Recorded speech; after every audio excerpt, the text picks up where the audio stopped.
Question आता है जो एनसीईआरटी का सॉल्व एग्जांपल है, E is a function of x and एक क्यूब रखा हुआ है ए डिस्टेंस पे, उसका सेकंड उसकी साइड ए है और उसका दूसरा फेस 2a पे रखा है, राइट वाला और लेफ्ट वाला ए पे रखा। उसके द्वारा फ्लक्स निकालने के लिए आपको पूछता है, एनसीईआरटी का सॉल्व एग्जांपल वो कर लो, बहुत इंपॉर्टेंट है बच्चा, राइट।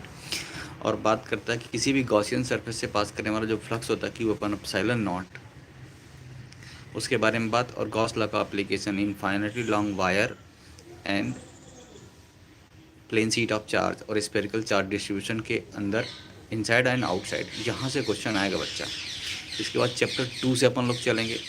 तो चैप्टर 2 की बात करोगे, चैप्टर 2 में आएगा बेटा इलेक्ट्रिक पोटेंशियल, इक्विपोटेंशियल सरफेस क्या होता है, and electric potential energy, system of charges, right, के ऊपर एनर्जी पे क्वेश्चन आ सकता है। एंड फिर आएगा कैपेसिटेंस, पैरेलल प्लेट कैपेसिटर्स की derivation, C is equal to A epsilon naught by D. When dielectric insert कर दोगे बेटा तो वो जहाँ एप्सिलॉन नॉट होगा वहीं पे के मल्टीप्लाई हो जाएगा डाइलेक्ट्रिक कांस्टेंट, यहाँ से ये क्वेश्चन आएगा।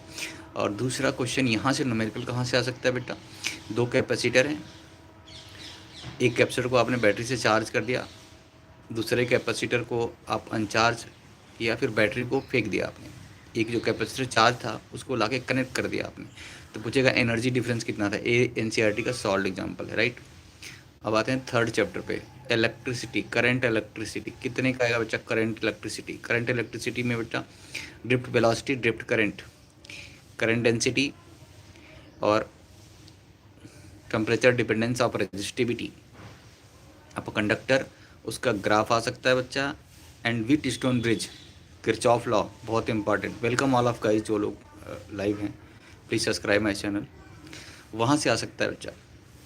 और यहाँ से चैप्टर 4 से अभी यदि बात करोगे आप तो चैप्टर 4 से आएगा मूविंग चार्ज मैग्नेटिज्म के ऊपर क्वेश्चन, राइट।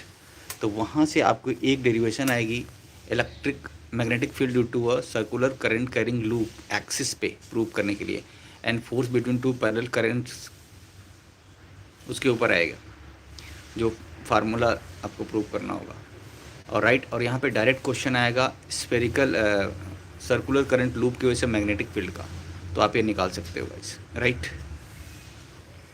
ठीक है। एंड आ जाते हैं चैप्टर 5 पे, मैग्नेटिज्म एंड मैटर। यहाँ से बेटा आता है bar magnet as an equivalent of solenoid, paramagnetic, diamagnetic और फेरोमैग्नेटिक सब्सटेंस के बीच में डिफरेंस के बारे में, यूजेज क्या है इनके बारे में, इनकी प्रॉपर्टी थोड़ी सी पढ़ लोगे तो आपका काम बन जाएगा बच्चा। आते हैं चैप्टर, अगला chapter 6 chapter, that is electromagnetic induction, Faraday law, Lenz law, mutual inductance की derivation, energy stored in a inductor, magnetic energy जिसको बोल सकते हो आप, वो आ सकता है बच्चा। म्यूचुअल इंडक्टेंस की डेरिवेशन पक्की आएगी बच्चा, और म्यूचुअल इंडक्टेंस का सॉल्व एग्जांपल जरूर आएगा। तो म्यूचुअल इंडक्टेंस प्रूफ कैसे करते हैं उससे काम बनेगा आपका, फार्मूला याद करने से नहीं होगा, राइट। तो म्यूचुअल इंडक्टेंस का प्रूफ आप जा करके देखो। म्यूचुअल इंडक्टेंस की एसआई यूनिट क्या होगी बच्चा, हेनरी होगी, राइट।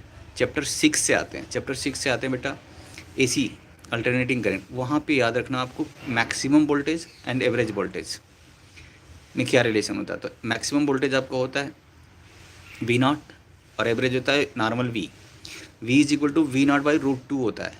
और हमारे इंडिया का जो एवरेज वोल्टेज हो 220 वोल्ट होता है बच्चा। यदि उनको पीक निकालना है तो एवरेज इंटू √2 कर दो तो पीक आ जाएगा, 311 वोल्ट होता है हमारा पीक वोल्टेज, राइट।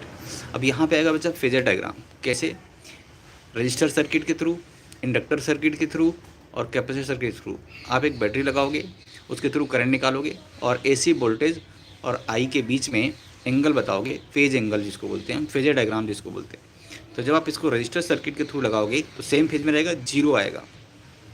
कैपेसिटर के थ्रू लगाओगे 90 डिग्री लीड करेगा करंट बाई वोल्टेज, और इंडक्टर के थ्रू लगाओगे तो करंट 90 डिग्री लैग करेगा बाई वोल्टेज, और वोल्टेज सेम जगह पर रहेगा, वोल्टेज चेंज नहीं होगा बच्चा, राइट। अपन बात करते हैं अब यहाँ से कहाँ से क्वेश्चन आ सकता है, ट्रांसफार्मर बच्चा बहुत इंपॉर्टेंट है, step up step down transformer, step up step down transformer बच्चा यहाँ से आएगा, राइट। चैप्टर 7 में चलते हैं बेटा, इलेक्ट्रोमैग्नेटिक वेव की बात करोगे, इलेक्ट्रोमैग्नेटिक EM में तो 7 वेव हैं, GXUV, MR, gamma, X ray, ultra visible, infra, micro, इनके यूजेज पढ़ लो बच्चा, 100% एग्जाम में आएगा। एंड इलेक्ट्रोमैग्नेटिक वेव का जो ग्राफ है, कैसे इलेक्ट्रोमैग्नेटिक वेव चलती हैं, उस पर क्वेश्चन आ सकता है।